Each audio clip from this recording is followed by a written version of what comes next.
Hey guys, this is Dr. Hub. In case you haven't subscribed, please do subscribe for updates. Radical mastectomy, we are looking at the indications as well as the contraindications. Now let's dive into the indications.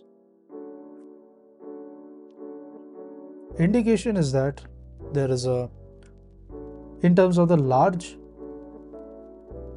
bulky,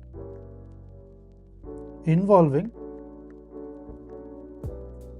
so it is large, bulky, which is involving the pectoralis major muscles.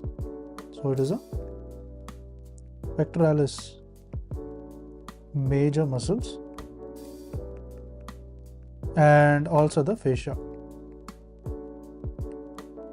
Next is we look at the axillary lymph node involvement.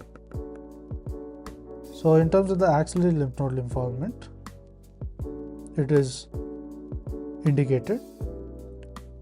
Next, also in terms of the interpectoral lymph node involvement.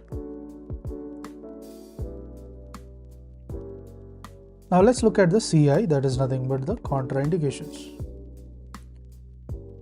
So in the CI, that's the contraindications, it involves a non-palpable. So it is a non-palpable or the small tumors. And then there is also the presence of the advanced disease with the distant metastasis. So in terms of the advanced disease, and this is with the distant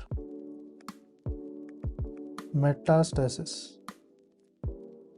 Next is in terms of patients who need improved cosmetic result. So improved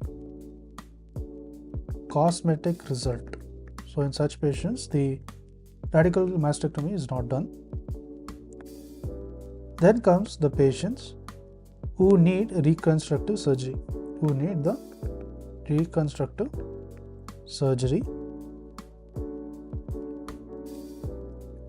Now lastly, in terms of the coexisting severe systemic diseases. So this includes the TM, the CHF as well as the CRF, the renal failure. To learn and grow daily like this, please do subscribe.